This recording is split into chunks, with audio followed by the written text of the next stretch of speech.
Iran सख्त मौसम वाला देश है। एक तरफ तो यहाँ दुनिया की सबसे गर्म जगह लूट डेजर्ट है, तो दूसरी तरफ है 5400 मीटर ऊंची माउंट डैमावन की बर्फीली चोटियां। कैस्पियन सी और पर्शियन गल्फ के बीच में 112 किलोमीटर की स्पीड से चलते ये सैंडस्टॉर्म्स और कोस्ट से सटे ये मड चोक्ड मैंग्रोव्स। यहां जिंदगी बहुत मुश्किल है। इसके बावजूद ये कमाल के जानवर यहां अपना वजूद बचा कर रखते हैं। तो आइए देखते हैं ईरान वाइल्ड साइड।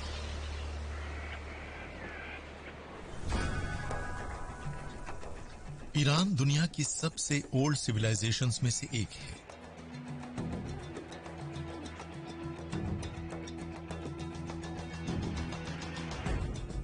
गुजरे वक्त में यहां के लोगों ने साइंस, आर्किटेक्चर और मैथमेटिक्स में बहुत तरक्की की थी।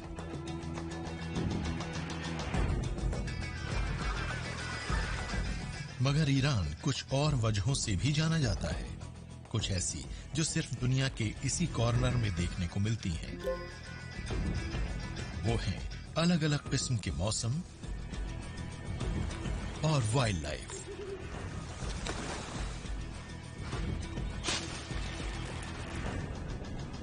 मिडल ईस्ट और वेस्टर्न एशिया के बीच होने की वजह से ईरान चारों तरफ से पहाड़ों से घिरा हुआ है। ईरान की नॉर्दर्न साइड में कैस्पियन सी का राज है, तो सदर्न साइड में पर्शियन गल्फ मौजूद है।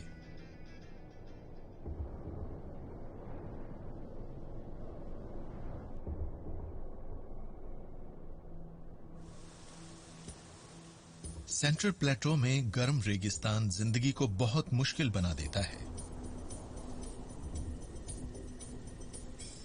लेकिन धोखे में मत आइए। इस धूल और बिना नमी वाले दौर में भी एक ऐसा जानवर रहता है जो सिर्फ यहीं रहने के लिए बना है। ये है ईरान की सैंड कैट।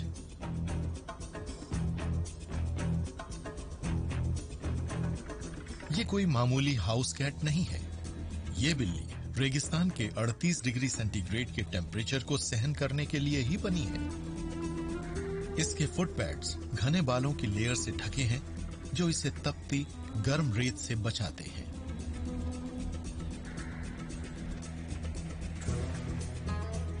इसके मजबूत पैर नीचे से लगातार सरकती धूल पर चलने में मददगार होते हैं। और सबसे खास बात ये कि ये बिल्ली बिना एक बूंद पानी पिए भी जिंदा रह सकती है। ये अपनी जरूरत का मॉइस्चर अपने शिकार से ले लेती है।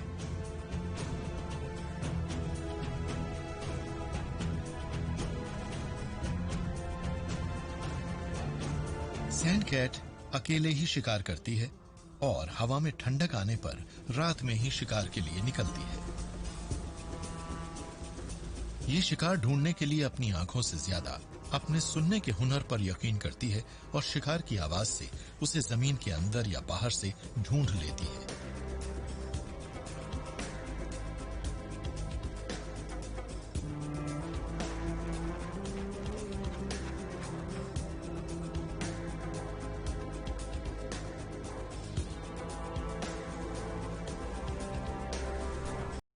मां की बिल्ली को मास्टर ऑफ डेजर्ट भी कह सकते हैं।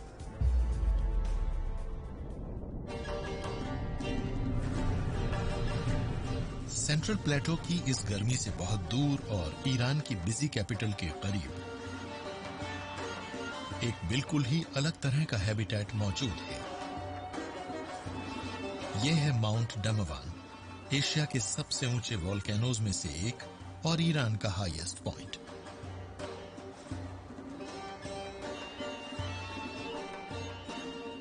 ये इस मुल्क की ताकत और वैभव का प्रतीक है। पर्शियन लेजेंड्स का मानना है कि नूह की नाव इसी किनारे आकर लगी थी। ये क्रीचर लतीफीज वाइपर इस तरह के शानदार स्लोप्स के अलावा दुनिया में और कहीं नहीं पाए जाते। सर्दियों में इस जहरीले वाइपर के लिए जिंदगी बहुत मुश्किल हो जाती है।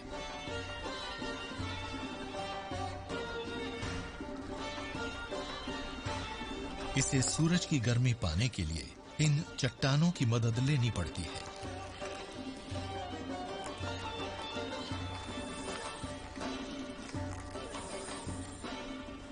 लेकिन बसंत के आने पर और बर्फ के पिघलने पर इसके लिए सब कुछ बदल जाता है। ये लतीफी के लिए शिकार का सही वक्त है।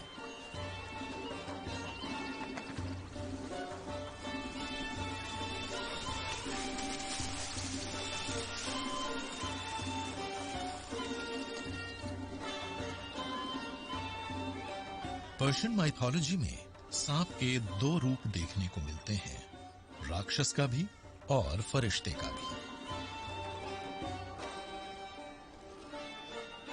ये रेयर स्नेक वहां जिंदा रह पाता है जहां औरों के लिए जीना दुश्वार हो जाता है।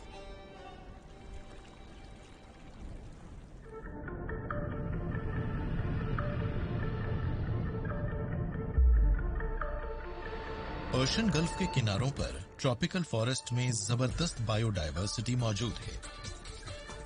ये मटमैले मैनग्रोव्स चिपचिपी गर्मी में इस ऊबड़ खाबड़ जमीन पर उगे टेढ़े मेढ़े पौधे से लगते हैं, लेकिन ड्राई लैंड और सॉल्टी सी के बीच में मौजूद इकोसिस्टम में ये अनोखा तालमेल बनाते हैं।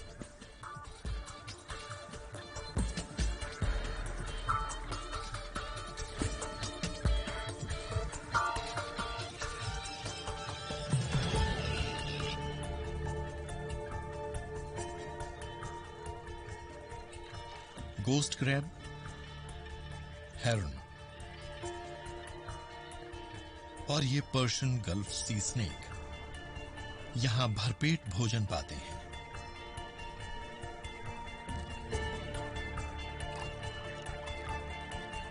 ये बड़ी अनोखी जगह है।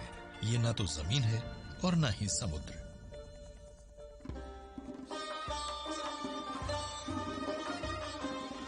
ये मैनग्रोव्स इन मड स्किपर्स के रहने के लिए बहुत ही सही जगह है। और ये अजीबोगरीब मछली इस दलदल में घूमने आई है। ये और मछलियों की तरह अपने गिल्स से भी सांस लेती है और जब जमीन पर आती है तो अपनी स्किन से ये अपनी जरूरत की ऑक्सीजन ले लेती है।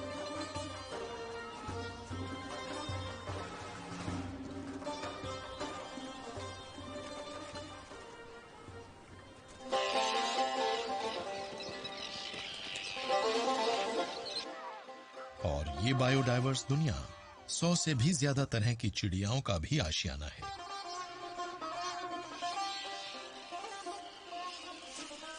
ग्रेट ईग्रेट जैसे परिंदे तो पूरे साल यहीं रहते हैं।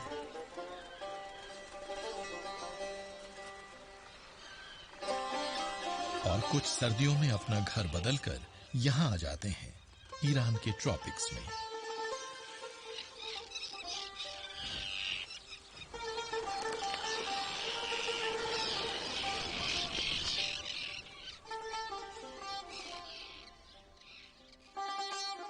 गर्मियां इन टर्न्स के लिए मेटिंग सीजन है।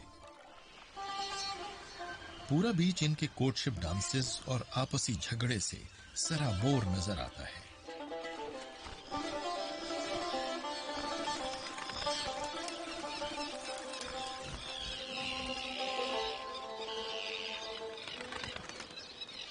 जल्दी ही टर्न्स की नई जनरेशन इस शानदार जगह को अपना घर बना लेगी।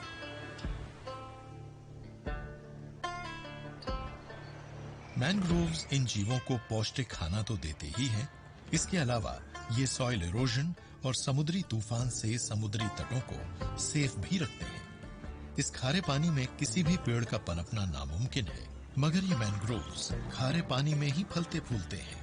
मैनग्रोव्स की रूट्स समुद्र के खारे पानी को सोखकर उसके नमक को अलग कर देती हैं।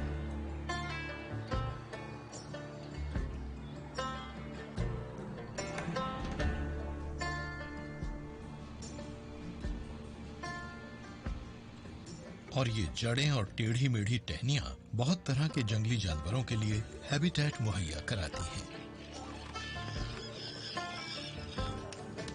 वो तमाम जीव जो इन किनारों पर बसते हैं, उनके लिए तो मैनग्रोव्स जैसे लाइफलाइन है।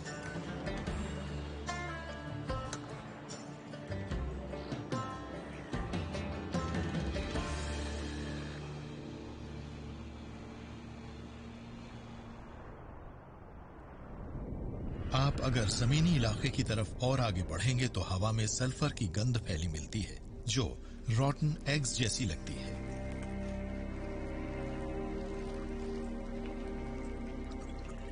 ऐसा लगता है जैसे यहां कोई नहीं रहता, मगर बहुत से लोगों की पसंद और गंभीर बीमारियों का इलाज करने वाले इस उबलते हुए हॉट स्प्रिंग में एक छोटी सी मछली रहती है जो 100 डिग्रीज में भी जिंदा रह पाती है।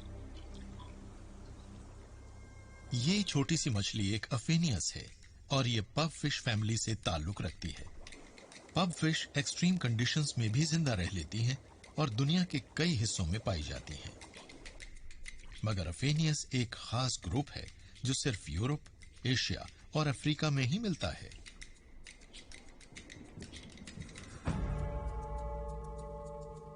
ईरान में एक और जानवर रहता है जिसके संबंध अफ्रीका से हैं, मगर यह उनसे बड़ा और ज्यादा फुर्तीला है।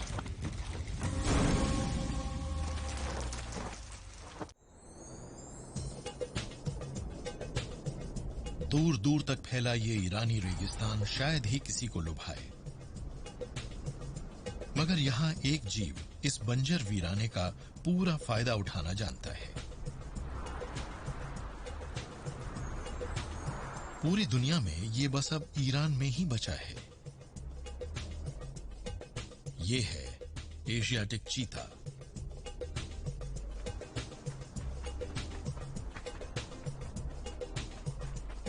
एशियाटिक चीता पहले यहां बड़ी तादाद में रहते थे और नॉर्थ अफ्रीका से मिडिल ईस्ट होते हुए इंडिया तक इनकी चहलकदमी रहती थी। लेकिन लेट 70s में शिकारियों ने इनका और इनके द्वारा शिकार किए जाने वाले जानवरों का पूरी तरह से सफाया कर दिया था।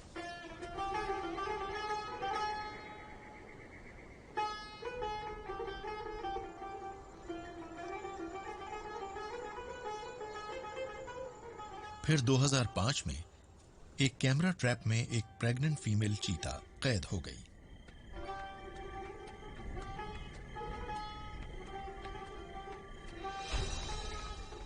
एशियाटिक चीता कद में थोड़ा छोटा होता है, मगर उसकी ताकत में कोई कमी नहीं होती।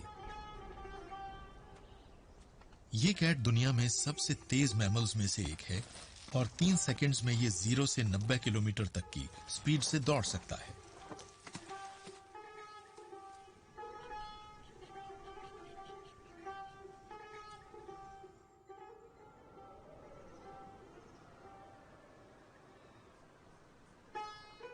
शिकार की हर कोशिश कामयाब नहीं होती।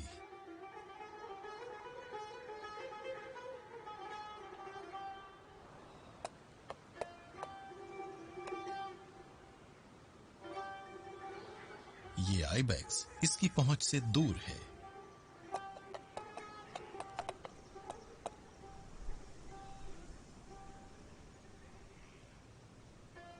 एशियाटिक चीता को ईरान के बहुत से लोग बहुत चाहते हैं। इनकी तस्वीरें आप अक्सर स्टैम्प्स और सॉकर जर्सीज पर देख सकते हैं, मगर अब ये सिर्फ 100 ही बचे हैं और वाकई एशियाटिक बहुत ही रेयर स्पीशीज में से एक है।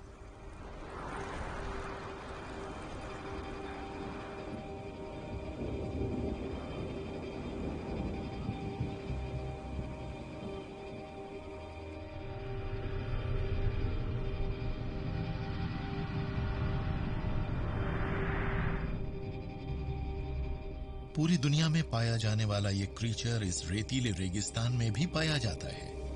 ये स्कॉर्पियन ईरान के साउथ ईस्ट में स्थित लू डेजर्ट में रहते हैं। यूं तो बिच्छू अंटार्कटिका के अलावा पूरी दुनिया में पाए जाते हैं, लेकिन इतनी जानलेवा गर्मी हर जगह नहीं होती। लेकिन किसी और जगह शायद ही इतनी जानलेवा गर्मी हो।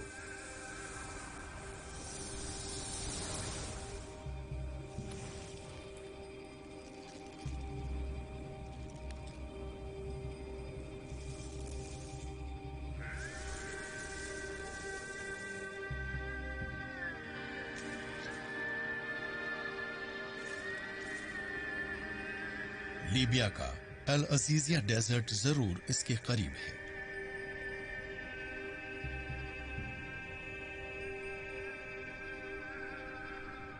$70 डिग्री तक की तपा देने वाली गर्मी की वजह से यहां नमक के मैदान नजर आते हैं।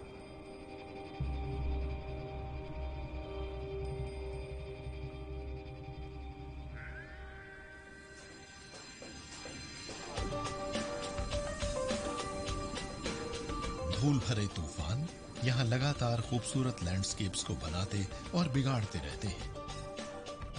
कलूट्स कहलाने वाली ये लैंडफॉर्म्स 300 मीटर तक ऊंची हो सकती हैं।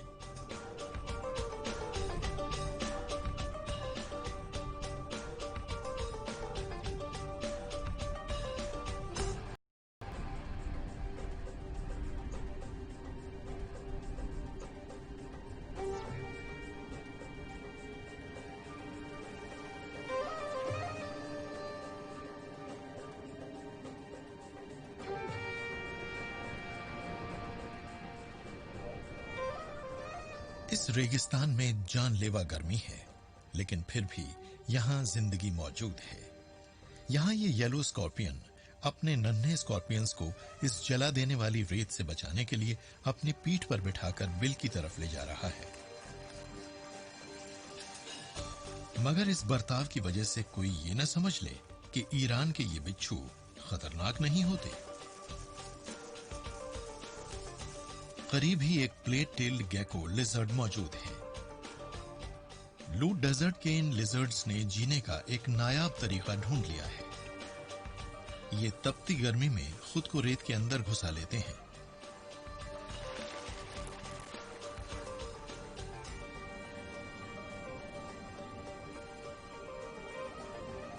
और जब रात में टेम्परेचर 30 डिग्री सेंटीग्रेड के आसपास होता है, तब इनमें से कुछ एक्टिव हो जाते हैं।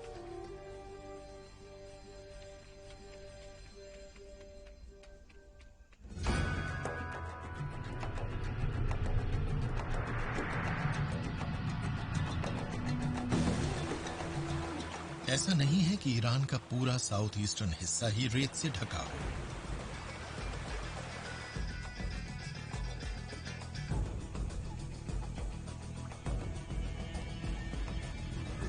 यहां के दरिया इन बिना कान वाले टोड्स और इन क्रोकोडाइल्स के लिए बेहतरीन ठिकाना होते हैं। ये मगरमच्छ 4 मीटर तक लंबा हो सकता है।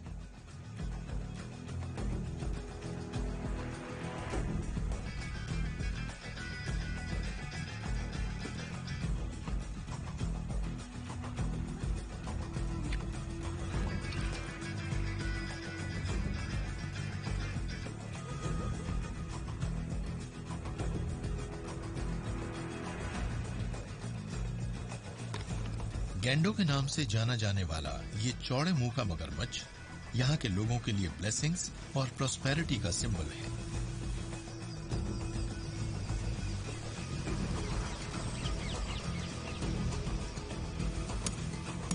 कुछ लोगों का तो ये मानना है कि अगर गैंडो यहाँ से चले गए तो उन्हें सूखे और अकाल का सामना करना पड़ सकता है।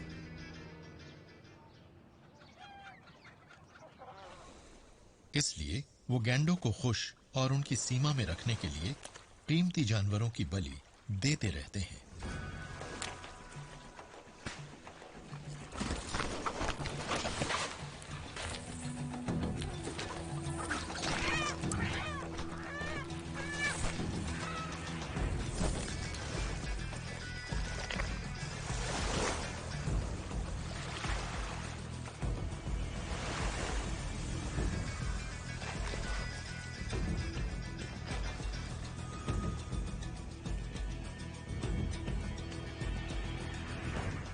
मगर के नाम से भी जाने जाने वाले इस क्रोकोडाइल को रात बहुत पसंद आती है।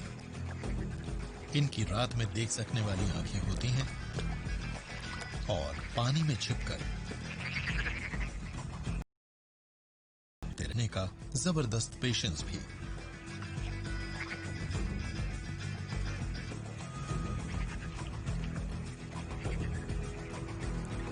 कांडो इंसानों से दूर ही रहते हैं और इंसान को देखते ही ये गहरे पानी में समा जाने में ही समझदारी समझते हैं।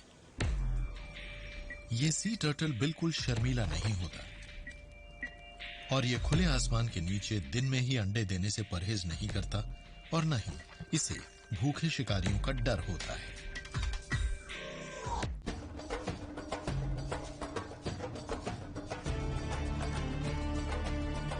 सेंट्रल ईरान का याज प्रोविंस रेत की विशाल और लंबी चादर ओढ़े हुए है।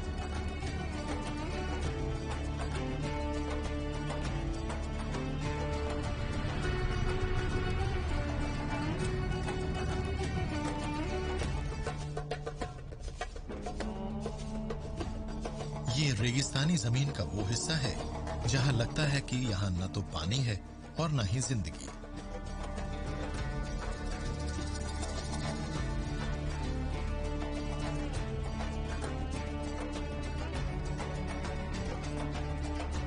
ईरान के ज्यादातर लोग इस देश के किनारों पर रहते हैं,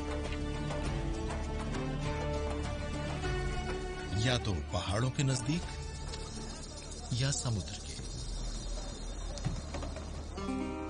वो इस सूखे बंजर बिना पानी वाली जमीन पर नहीं रहते। लेकिन 3000 साल पहले पर्शियंस ने यहां पानी पहुंचाने के लिए एक शानदार वाटर सप्लाई सिस्टम डेवलप किया था। इसे कहते हैं कनात।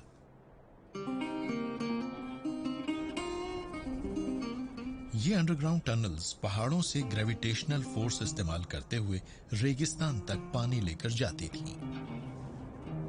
बंजर जमीन में खेती होने लगी और यहां के सूखे गांवों में खुशहाली छाने लगी। चांद की सतह जैसी दिखने वाली ये जगह असल में अंडरग्राउंड वाटर चैनल्स के शैफ्ट्स हैं। यही शैफ्ट्स वेंटिलेटर्स का काम भी करते हैं और रिपेयर मेंटेनेंस के लिए भी इस्तेमाल होते हैं।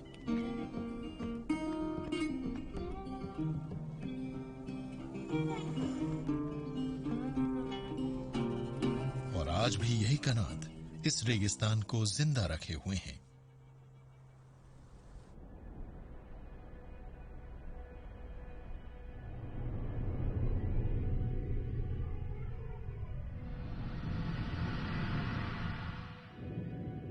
सदर्न ईरान के किनारे पर्शियन गल्फ में न तो पानी की कमी है और न ही जिंदगी की।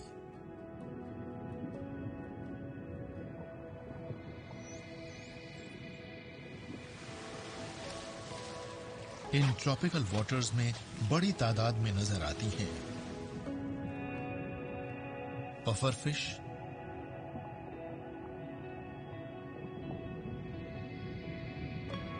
कटल फिश,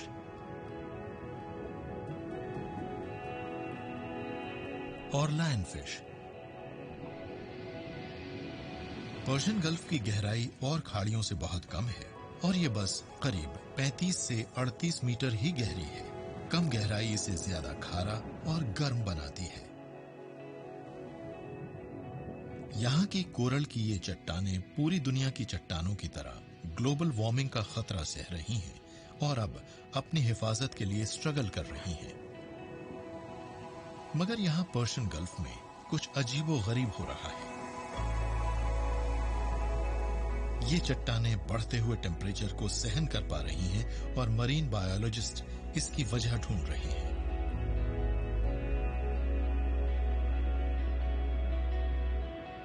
हाल ही में मिली एक heat resistant algae Persian gulf के बचे रहने का राज हो सकती है।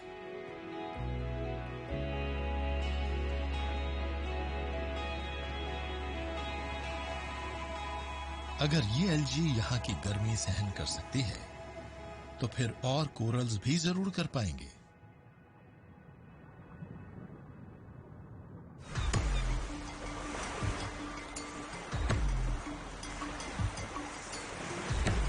कोरल की चट्टानों को पसंद करने वाले ये टर्टल्स इंडियन ओशन से सैकड़ों किलोमीटर का सफर करके यहाँ आते हैं और पर्शियन गल्फ की बीचेस पर आकर अपने अंडे देते हैं। हॉक्सबिल और ग्रीन टर्टल्स ईरान के छोटे से आइलैंड नखीलू में आकर अंडे देते हैं। फीमेल्स कई सदियों से अंडे देने के लिए अपने बर्थ प्लेस पर लौटती रही हैं। लेकिन ये एक बड़ा रेयर मोमेंट है। सी टर्टल्स शायद ही कभी दिन में अंडे देती हों, क्योंकि दिन में भूखे शिकारी खाने की तलाश में घूमते रहते हैं। ये एक बार में करीब 100 अंडे देगी।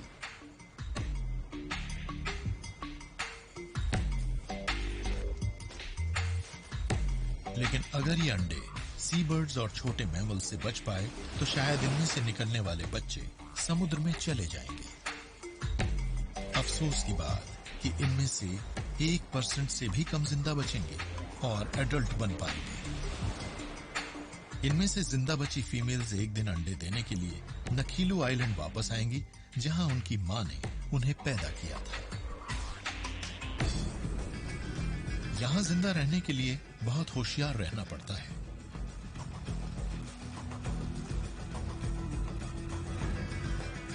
और जरा सी लापरवाही भी जानलेवा हो सकती है। सदर्न ईरान में सर्दियां शुरू हो चुकी हैं।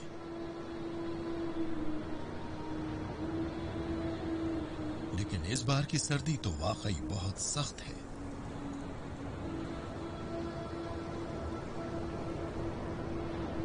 इन पहाड़ों में रहने वाले इन जंगली जानवरों के साथ कभी भी कोई भी अनहोनी हो सकती है। बेहद ठंडे मौसम की वजह से ये भेड़ें ऊंचे पहाड़ों से नीचे बसे गांवों के पास आ गई हैं, जहां इनके लिए खतरा है। कुछ गांव वाले तो इनको खिलाएंगे पिलाएंगे, मगर कुछ के लिए ये खुद खुराक बन जाएंगी।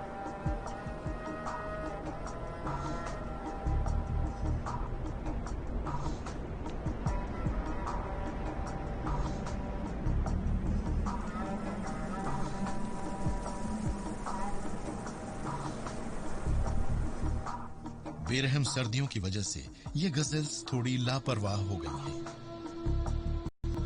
आमतौर पर ये गर्म इलाकों की तरफ माइग्रेट कर जाती हैं, लेकिन रास्ते की इस अड़चन की वजह से ये आगे नहीं जा पा रही। 0 से भी नीचे वाले टेम्परेचर में इनमें से कई फंस गई हैं।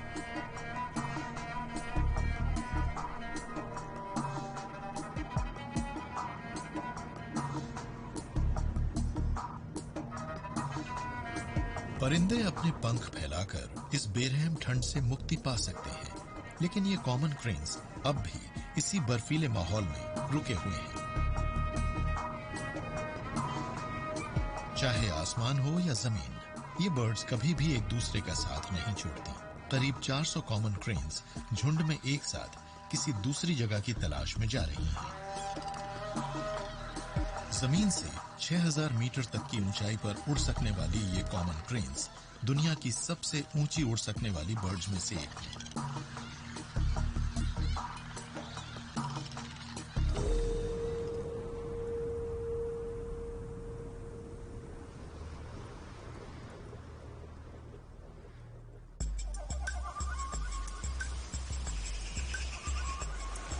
बसंत के आते ही बर्फ पिघलने लगी है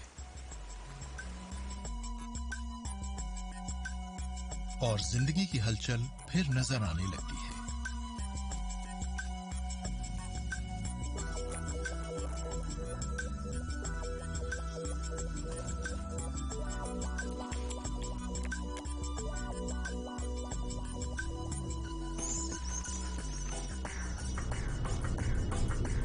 नॉर्थ ईस्ट ईरान के इन जंगलों ने जैसे हरी चादर ओढ़ ली है।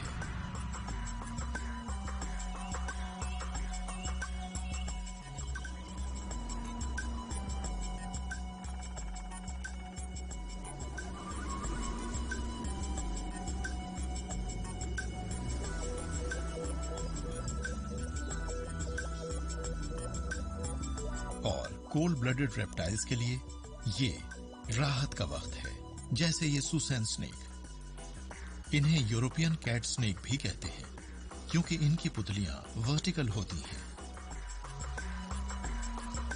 और ये बिल्लियों की तरह पेड़ पर चढ़ने में भी माहिर होते हैं।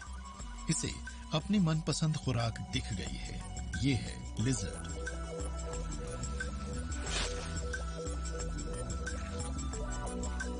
सुसन स्नेक खाने से पहले अपने हल्के से जहर से अपने शिकार को इनएक्टिव कर देता है और फिर कंस्ट्रिक्शन यानी दम घोटने जैसे दूसरे तरीके से उसकी जान लेता है।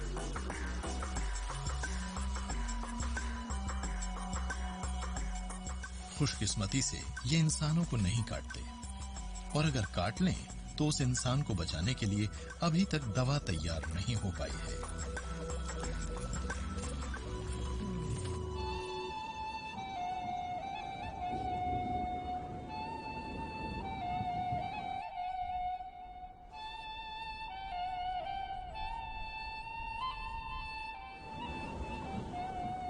सपेरों की बीन की मीठी तान की तरह सूरज नॉर्थ ईस्ट में अपनी मीठी गर्मी से इन पर्पल फ्लावर्स को पालता रहता है। ये खूबसूरत फूल माहौल को रंगीन बना देते हैं, लेकिन इतना ही नहीं, ये वो प्लांट है जो हमें केसर देता है, वही केसर जो सदियों से पर्शिया के रजवाड़ों की पसंदीदा रही है अपनी हीलिंग पावर्स की वजह से। आज ये हर्ब यहाँ का एक बड़ा बिजनेस है। दुनिया की करीब 90% सैफरन ईरान में ही पैदा होती है। अपनी खास खूबियों की वजह से ये बहुत कीमती होती है और करीब 100 फूलों में से 1 ग्राम केसर ही निकल पाता है। हर एक फूल हाथ ही से तोड़ा जाता है।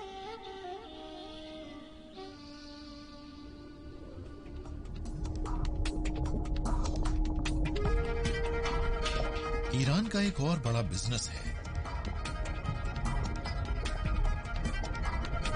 ये बड़ी बड़ी मछलियां।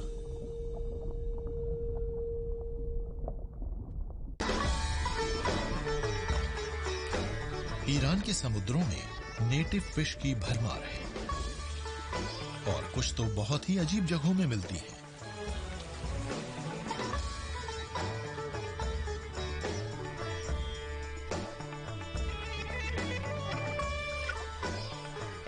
इन छोटी ईरान केव बाब्स की स्किन ट्रांसपेरेंट होती है और ये ब्लाइंड होती है।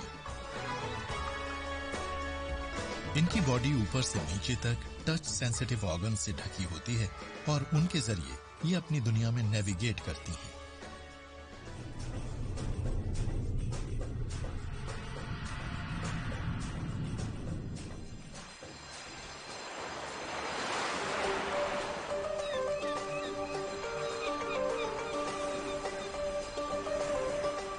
ये है कैस्पियन सी। ये एक्चुअली सी है ही नहीं, ये दुनिया की सबसे बड़ी इनलैंड वाटर बॉडी है और दुनिया की सबसे बड़ी मछलियों में से एक का ठिकाना भी। ये है बेलुगा स्टर्जन। इस बड़ी मछली का वजन 1400 किलो तक होता है और इसकी लंबाई 6 मीटर से भी ज्यादा होती है। लेकिन इसकी पहचान इसके साइज की वजह से नहीं है। ये है ब्लैक कैवियर, दुनिया के सबसे महंगे फिश एग्स या रो। कभी ट्रेड रेस्ट्रिक्शंस की वजह से इस इंडस्ट्री के बिजनेस में कमी आई थी, लेकिन फिशरीज में फिर से बढ़ोतरी हो रही है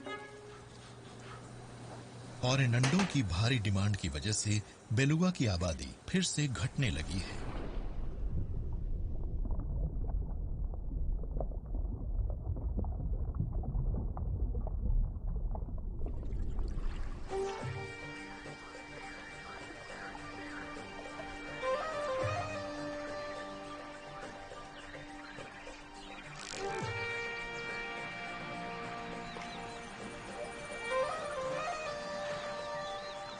दुनिया की इस सबसे बड़ी लेक में कुछ फेदर्ड फ्रेंड्स भी पाए जाते हैं।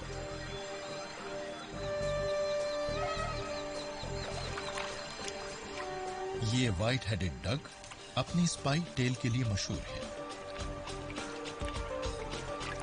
ये बहुत शांत परिंदा होता है। इसकी चमकदार नीली बीक से शायद ही कभी आवाज निकलती हो।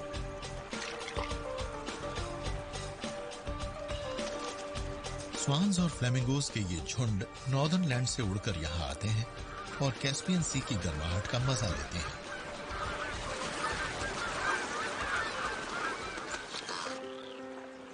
और ये डाल्मेशियन पेलिकन्स के अंडे हैं।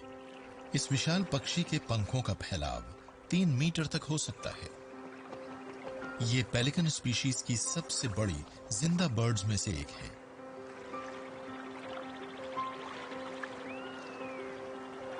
कैस्पियन सी दिखने में एक शानदार जगह लगती है, लेकिन झील में दूसरी जगहों पर ह्यूमन डेवलपमेंट का असर साफ दिखने लगा है। यहां बना ये डैम इन कैस्पियन व्हाइटफिश, जिन्हें कुटुम भी कहते हैं, इनके रास्ते का रोड़ा बन गया है। ये नदी में ऊपर जाकर अंडे देना चाहती हैं और बहाव से जूझ रही हैं।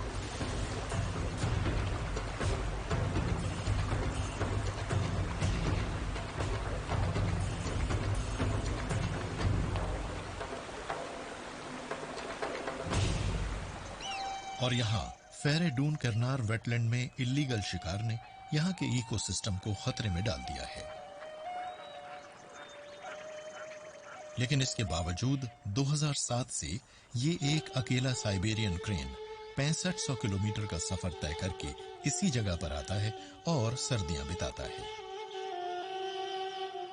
लोकल्स इस क्रेन को ओमीड कहते हैं, जिसका पर्शियन में मतलब है उम्मीद। उम्मीद के हर साल यहां आने से इस वेटलैंड की वाइल्ड लाइफ के सर्वाइवल की उम्मीदों में भारी इजाफा हुआ है।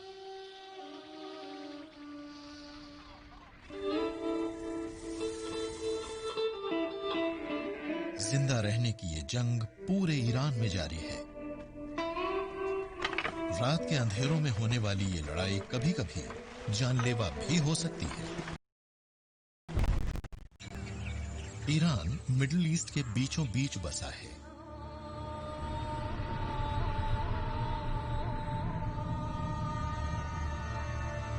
अगर एरिया के हिसाब से देखा जाए तो ये दुनिया के लगभग 200 देशों में से 18वां सबसे बड़ा देश है। इसका साइज फ्रांस से 2 गुना से भी बड़ा है, मगर 2 मेजर टेक्टोनिक प्लेट्स पर बसा होने की वजह से ये अर्थक्वेक्स का हॉटबेड भी है।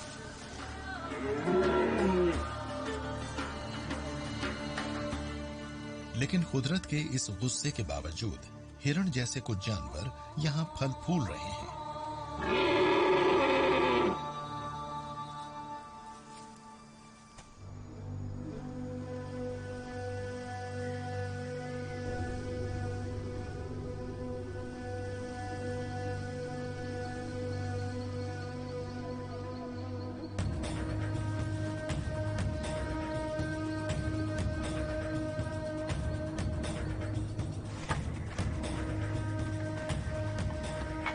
इस फॉक्स ने रट के दौरान जंग में उलझे इन रेड डियर से दूरी बनाए रखने में ही समझदारी समझी। रात में जब हवा में थोड़ी ठंडक हो जाती है तो ये मेटिंग के लिए लड़ते हैं। ये दोनों ही एक दूसरे को भारी नुकसान पहुंचा सकते हैं और इस सब का मकसद है किसी फीमेल तक पहुंच हासिल करने का हक पाना।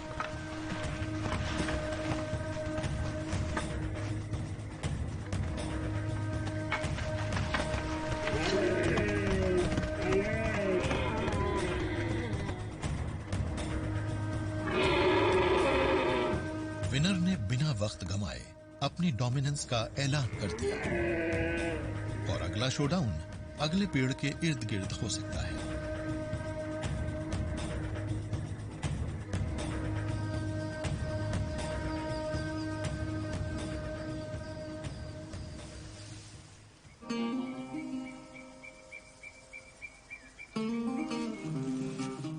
रोडियर के सींग अभी अभी झड़े हैं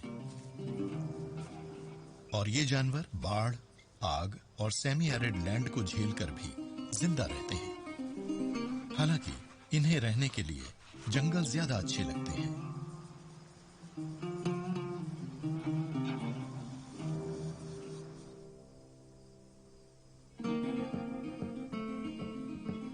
आठ महीने तक अपनी मां के पेट में रहने के बाद ये पर्शियन फेलो डियर दुनिया में दाखिल हो चुका है। इन डियर्स का एक बार में एक ही बच्चा होता है और इस बेबी डियर के न तो कोई भाई है और न बहन।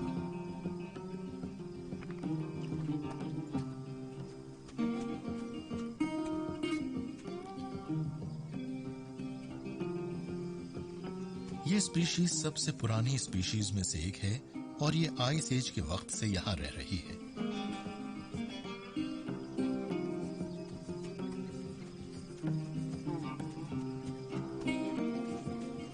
मीटिंग सीजन के बाद मेल्स यहां से चले जाते हैं,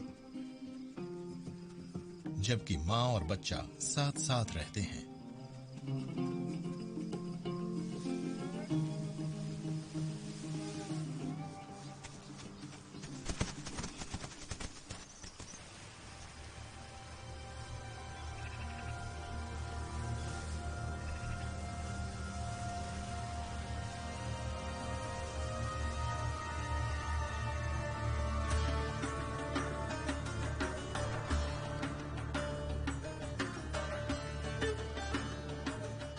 जिंदगी की जद्दोजहद वाला ये एक और इलाका है।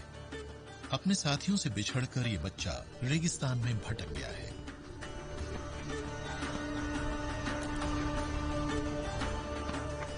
और ताकतवर पंजों वाला एक भूखा शिकारी इसके ऊपर मंडरा रहा है।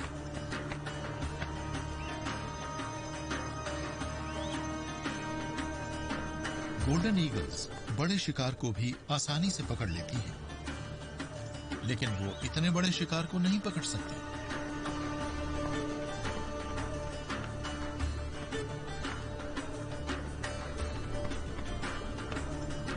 ऑनेजर के इस बच्चे को इसके बिछड़े साथी मिल गए हैं।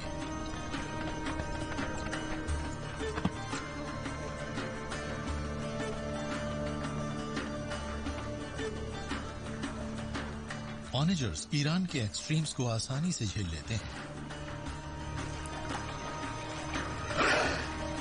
घास पर जिंदा रहने वाले ये जानवर 48 डिग्री सेल्सियस के तापमान को भी सहन कर लेते हैं।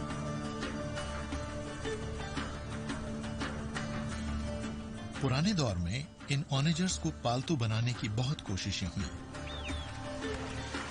लेकिन इन्हें पालतू नहीं बनाया जा सका और इन्होंने खुले आसमान को ही अपना आशियाना बनाना पसंद किया।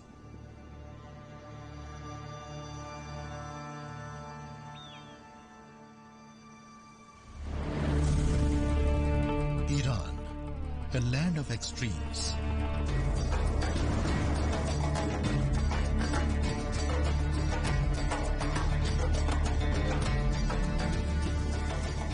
जहां मुलाकात होती है ईस्ट और वेस्ट की, जहां मिलते हैं सागर और जमीन।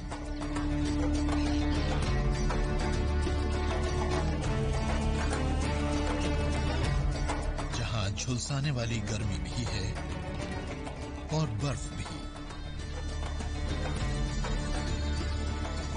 और इसी जगह पर आशियाना है दुनिया के कुछ सबसे अनोखे और सबसे शानदार जीवों का।